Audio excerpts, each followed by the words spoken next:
Hi, welcome back to Joe Blogs. In today's episode, I want to talk to you about what's happening in the economy in Cuba, and specifically to talk about the sugar industry. Now, historically, sugar was a massive industry in Cuba. It was one of the world's biggest producers. In fact, as you can see from this graphic, between the 1890s and the 1930s, it was the number one global producer of sugar, which was basically because the USA was investing into that industry. It was a close neighbor and it was a friend at that time.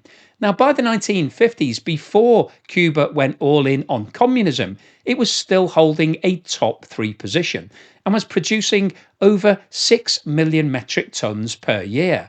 And by the 1970s, it was still in the top five. And in fact, in 1970, as a result of the 10 million ton harvest campaign that was organised by the Soviet Union, it peaked at 8.4 million tons. So at that point, it was a global monster in sugar terms. And in terms of looking at some of the key stats from that golden era, in 1894, Cuba overtook the British West Indies as the world's leading sugar producer. Between 1952 and 1958, sugar made up over 80% of Cuba's export earnings. By 1970, the record attempt to produce 10 million net metric tons was on. It didn't quite get there, as we just discussed, but 8.4 million is still the record harvest in Cuba's history. And at times, Cuba supplied over 30% of the world's global sugar exports. But unfortunately, things aren't going quite so well now. Every year in Cuba, from November to May, it's time to cut cane.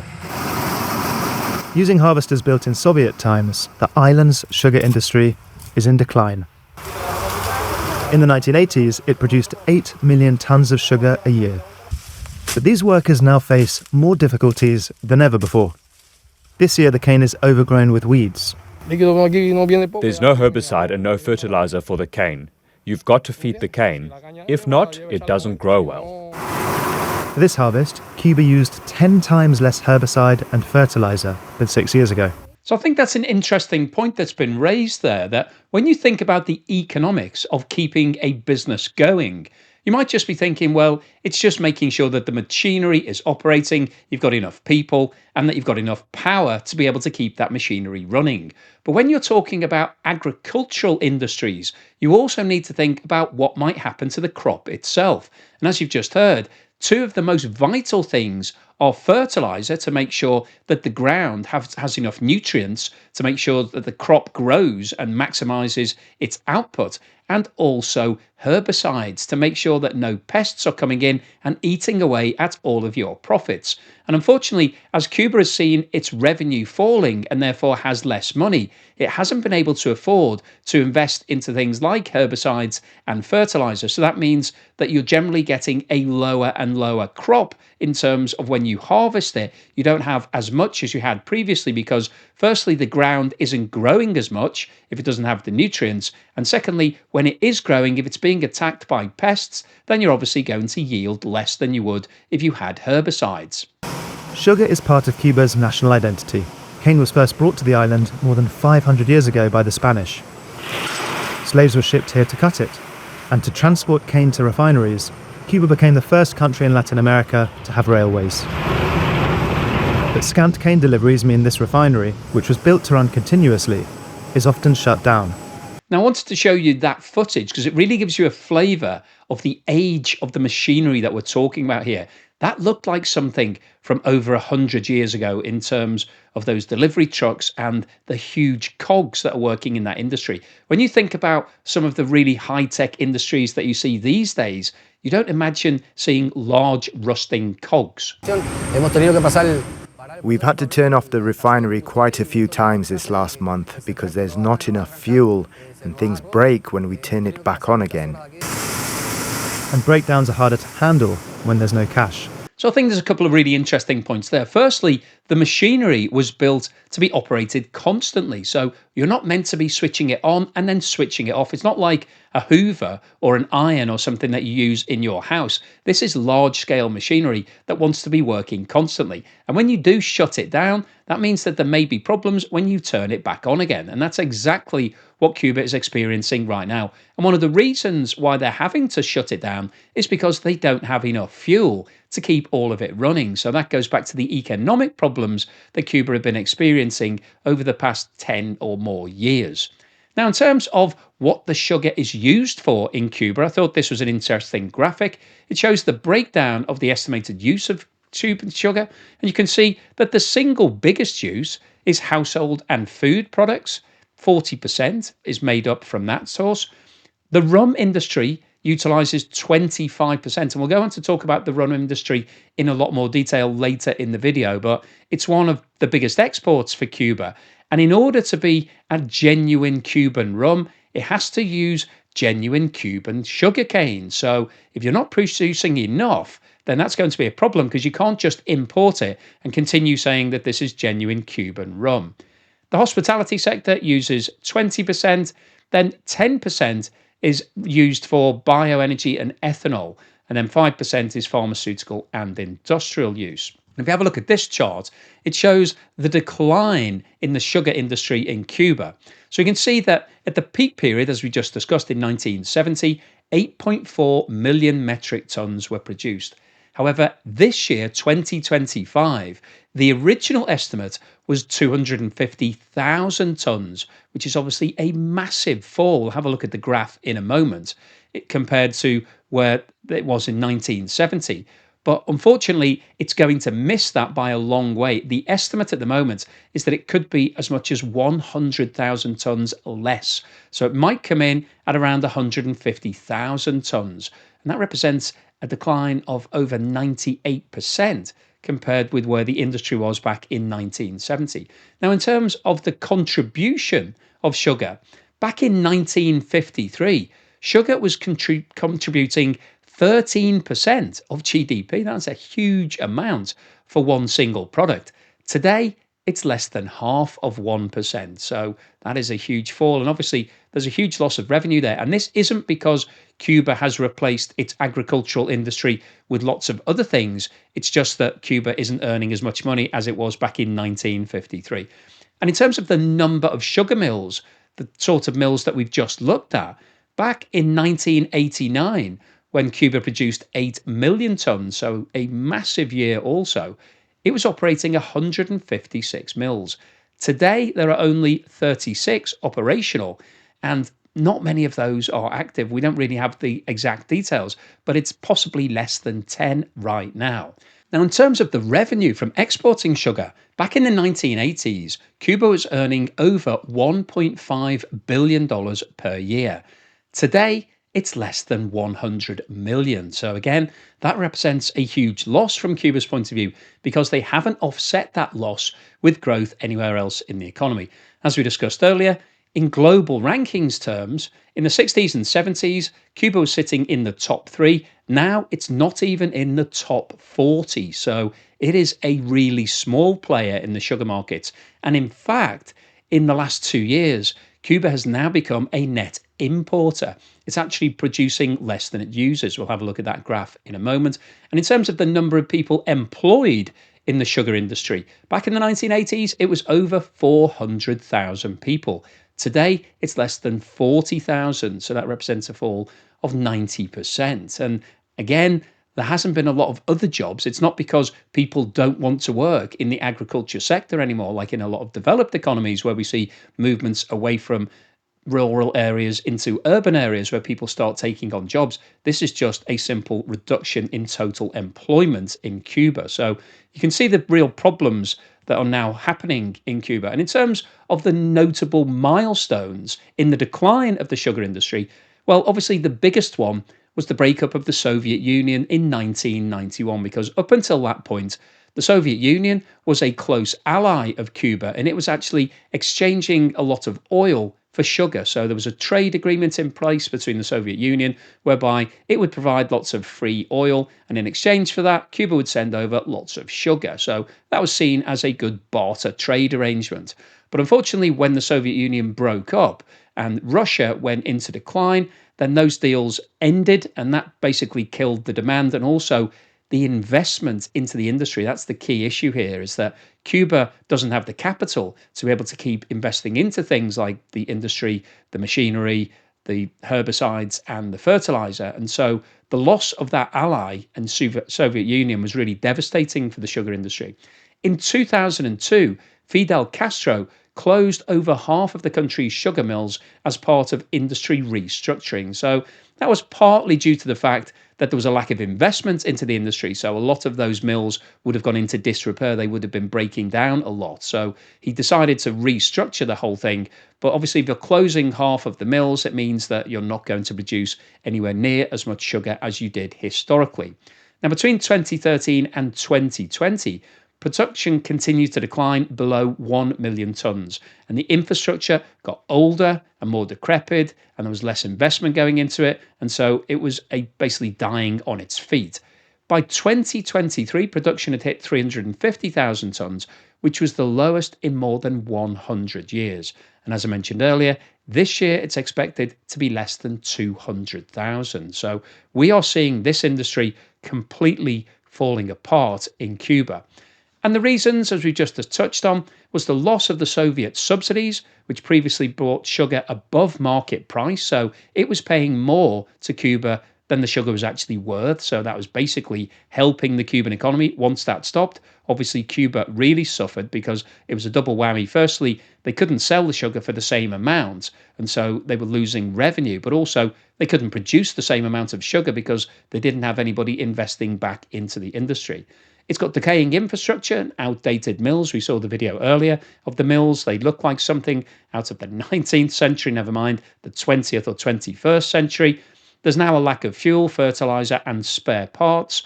A lot of the mills that have been closed down are now being cannibalized. Cuba are taking parts from those old broken down mills and trying to use them to replace the ones that are still working, but obviously that doesn't work really in the long term. Lower wage workers and mass migration out of agriculture. So you're not being paid much if you're working in the sugar industry. We saw the conditions that some of the guys were working in earlier in the video. It's not really a very attractive industry to move into. I don't think there's a lot of young people looking to make a career in the sugar industry in Cuba. And policy shifts prioritizing tourism and other sectors have also led to a lack of investment into the sugar industry. Now, in terms of the sugar production, this chart shows the movement in the amount of sugar being produced between 1961 and 2025. And the scale on the left-hand side of this chart is shown in millions of metric tons and goes from 0 at the bottom to 9 million at the top.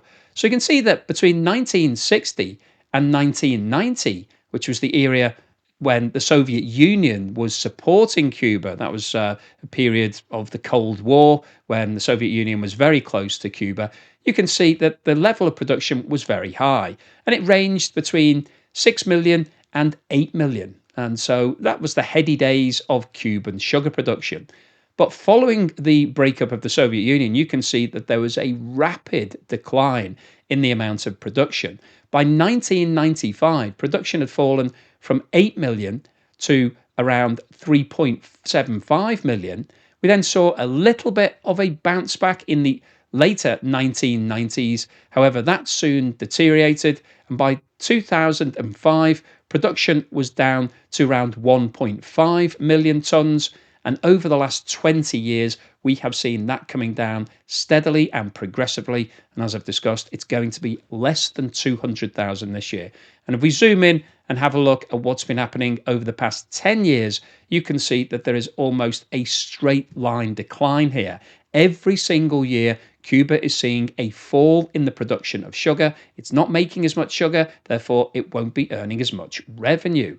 And if we have a look at what's been happening with Cuban sugar revenue over the past 10 years, you can see that in 2015, Cuba earned around 375 million US dollars. And that compares to 1.5 billion that we talked about earlier at the height of the Cuban sugar market. Now, that shows you that the market has changed and Cuba is no longer in the game.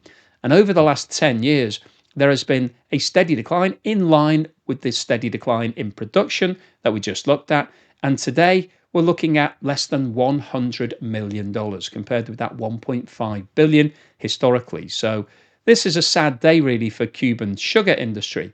I wanted to show this, which really looks at the level of consumption in Cuba compared with its production. So you can see that consumption has remained entirely flat in Cuba, and this is partly due to the fact that a lot of people are given sugar as part of the ration system. So everybody gets a weekly allowance of sugar, and so demand has stayed at around 600,000 metric tons. But as you can see, there's been a huge change in production. So back in 2015, when Cuba was producing 1.5 million metric tons, that meant that it had a surplus of around 900,000 metric tons. So it was able to export that, earn some revenue, and be able to reinvest a little bit into the industry. But as you can see, over the last 10 years, there has been a sharp fall. And actually in 2022, production fell below the level of consumption for the first time. So what that tells us is that Cuba at that point became a net importer. It was having to buy sugar in the open market to satisfy the 600,000 tons demand. And over the last 2 years, that production shortfall has got even greater. And if this year the production comes in at 150,000 tons, that means that Cuba will now have to import 450,000 tons. And if you compare that with 2015, when it had a surplus of 900,000, that represents a huge swing. And this is once again adding further pressure onto the Cuban economy. Now, I wanted to talk about what the sugar is used for in terms of the rum industry, because if you know anything about rum and Cuba, you'll know that the two go hand in hand. When you think about the national drink, if you're having a tipple and thinking about Cuba, you'll have some rum. And the biggest manufacturers of rum, there's a variety of different brands. We've got Cuba Ron SA, and their brands include Havana Club, Cuba, Santiago de Cuba, and Carne. And this is a state-owned business, and Havana Club is the flagship brand.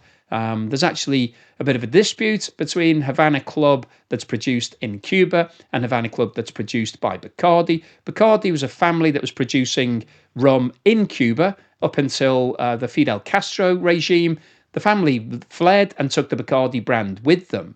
But Cuba claims that Havana Club is owned by the Cuban state, and so the two entities produce the same brand. They're slightly different in terms of the labels, and interestingly, the USA recognizes the Bacardi brand, so you can't buy the Cuban version in the US, certainly not legally anyway. But Havana Club is the brand that's used by Cuba elsewhere in the world. So, and there's been lots and lots of legal battles about it. It's repeatedly going through the courts. Cuba is trying to get the brand back from Bacardi. Bacardi's saying that Cuba never owned it in the first place. But I just wanted to clear that up in case you're thinking, Havana Club, do I drink that? Well, maybe you do if you're not in the USA, or maybe you do if you're in the USA, if you've got a contact who can bring in the stuff from Cuba. But you can see here that Havana Club is distributed in over 120 countries, not the USA. We've then got Ron Cuba, which is produced in Villa Clara. That's got limited exports. Ron Santiago de Cuba is exported mainly to Europe and Latin America. And then we've got a variety of other different brands. But the point of showing this really was just to show how big the industry is in Cuba. There's lots of different brands and producers. And this chart shows the amount of production over the past 10 years. So you can see in 2015, there was 35 million litres of Cuban rum produced. And that produced export revenue of 120 million US dollars. And it was estimated at that time that would have required 280,000 metric tons of Cuban sugar. That's based on 8 metric tons of sugar per 100,000 litres of rum, which is the industry standard, so I'm told. But if you have a look at what's been happening with the production, you can see that up until 2021, it sat at around about the same level, 35, 34, 37, 38. million litres. So relatively constant.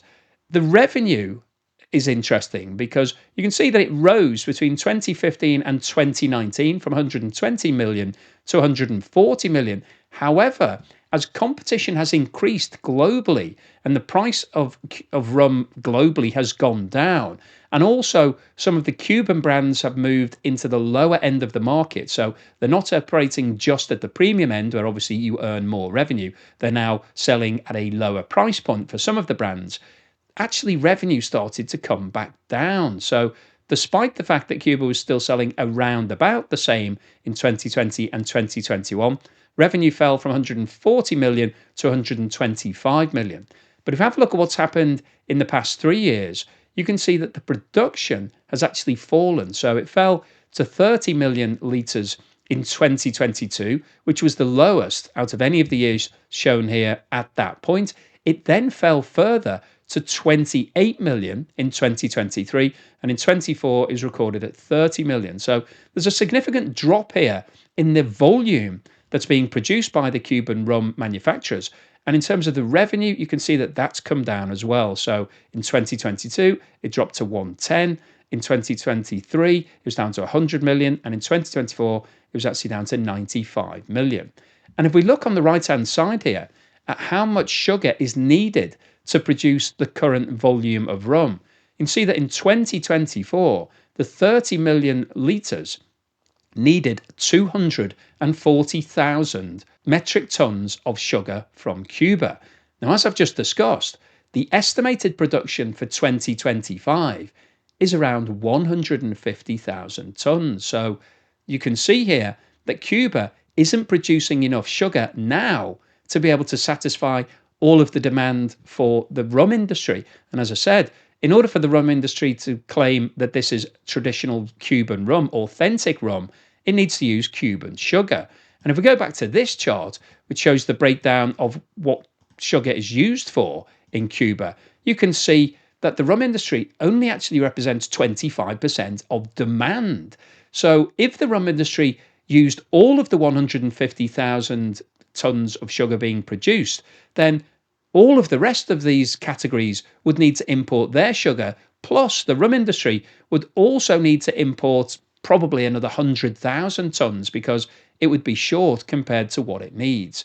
And the reason I wanted to show that is really just to highlight what the knock-on implications of the fall in one industry can have to other industries, because as the investment stopped for the sugar industry, and so we didn't see the machinery being kept up to date, it got old and decrepit, and also we didn't see fertilizer being purchased, we didn't see any herbicides being used. That meant that the production started to fall in the sugar industry, which is bad news in terms of the revenue and the employment for that industry itself. But also the adjacent rum industry, which is totally dependent on Cuban sugar, is now struggling because there simply isn't enough sugar to produce the volume of rum that the industry was producing historically. So it now has an interesting dilemma of, if it wants to stay authentic and only use Cuban sugar, then it'll have to reduce its output, which will reduce its revenue, or it will need to change its formula and use overseas sugar, which then puts a question mark as to whether or not this is genuine, authentic Cuban rum. So what's the summary and conclusion today? Well, I wanted to post this video because I think what's happening in the sugar industry in Cuba is really quite fascinating, and it shows how interrelated an economy is. Now, we've talked a lot on the channel about what's going on with power in Cuba. The power system in Cuba was built in conjunction with the Soviet Union back in the 50s and 60s. And because the Soviet Union was providing lots of free oil, well, in exchange for things like sugar, overpriced sugar, and medical students and doctors going to the Soviet Union, the industry used oil as its base fuel. And the last thing that you would do today is set up a power station to be powered by oil, because that is the single most expensive way of producing electricity. It would be insane to even suggest that. And of course, there's the environmental side of things, which we won't even get into in this video. But because Cuba has set up its whole electricity system in that fashion, it's now struggling to be able to keep the power on because it doesn't have enough cash to buy oil in the open market to produce electricity for all of its industries to use. And because Cuba Cuba is now struggling and it's having to find money to pay for that oil, all of its industries are struggling to get any sort of investment. And what we've seen in today's video is that over the last 50 years, there has been virtually no investment into the sugar industry. So 100 years ago, Cuba was one of the world's biggest players. It was the #1 producer of sugar. And in record years, it produced over 8 million metric tons of sugar. However, as we've talked about today, in 2025, it's estimated that that output will be down to around 150,000. So that represents a fall of 99%. And it's not surprising, really, when you look at the machinery we saw in the video earlier. It is old and decrepit and looks like something that should be in a museum. And in terms of the manufacturing process and the way they're actually dealing with everything, it's still stuck 150 years ago. So it's using the same methods and the same processes as it did in the ancient past. So obviously this industry is now in total decline. And this represents a big problem for Cuba because, as we saw, it's now producing less than the Cuban people are consuming. So it's now a net importer of sugar. And that's going to further add to the pressure on the Cuban economy because rather than in the past where it was producing a surplus, and you could sell that surplus, make some profit, and then use that money for either investing into the industry or other things. Now it's having to find cash to buy in extra sugar just to keep everybody fed. And this really tells us that Cuba is on its last legs in terms of it's no longer self-sufficient in sugar, a very basic foodstuff. And as we saw in today's video, other industries are now being affected. And the primary one is Cuban rum, which has also been one of Cuba's biggest exports over the past 50 years. Cuba and rum and cigars are synonymous. That's what you think about when you think of Cuba. Maybe a bit of salsa dancing and some old cars, all that type of thing. But rum is right up at the top of the list. And the reason why it was such a big producer of rum was because it was such a big producer of sugar. The surplus sugar was put into rum, into the process, and that's been great. And the problem that Cuba has is that a lot of rum needs to be aged. So rum that's being produced now has to be stored, it ages, and then you can sell it as maybe a 5 or 10-year-old rum, maybe a 20-year-old rum. So as we've seen these constant reductions in the production of sugar, that means that the industry has been struggling to source enough sugar just to produce the same volume of rum that it has historically. And where we are today is that the amount of sugar being produced in Cuba is less than the whole of the rum industry needs in order to keep those labels saying this is genuine, authentic Cuban rum. And what this means is that potentially it now will have to buy in sugar from overseas, which won't mean that it's genuine Cuban rum. So we've got an industry that's sitting adjacent to the sugar industry that's now being badly affected by the lack of investment into the sugar industry whilst it was at its peak. What you always need to do is protect your position. Cuba should have been investing into new machinery, new techniques, and basically keeping that ground heavily fertilized and pesticide and basically growing as much sugar as it could to stay as the global #1 producer. But unfortunately, that didn't happen. Everything's been run into the ground. And I think this really is a reflection of what's been happening in Cuba over the past 50 years or so. And it's very difficult to see how it's going to turn the corner because Cuba really needs to work its way out of this position. It needs to start investing into its industries, playing to its strengths, and things like the sugar industry are a big strength historically. However, that no longer looks the case. It's going to be virtually impossible for Cuba to turn this around. The only way that they could is that if they could receive a huge amount of investment. But obviously, its closest neighbor, the USA, isn't interested in investing. And in fact, the sanctions are still in place against Cuba. And so really its only option is to turn to countries like Russia or China.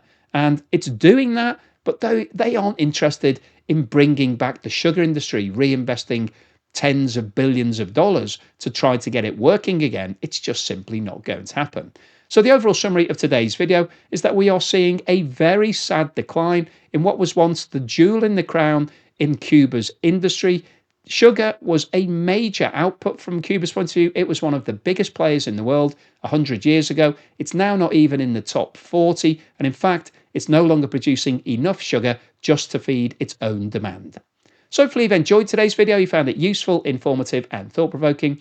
If you've liked what I've said, then please give me a thumbs up. Thank you for watching this video all the way through to the end, and thank you so much to everyone that's supported me. If you bought me a coffee or sent me a YouTube super thanks, really, really appreciate that. And if you're a long-term supporter, either through Patreon or YouTube membership or Buy Me a Coffee membership, you're an absolute legend. Thank you so much. Really helps to keep me motivated. And here's something to put a smile on your face.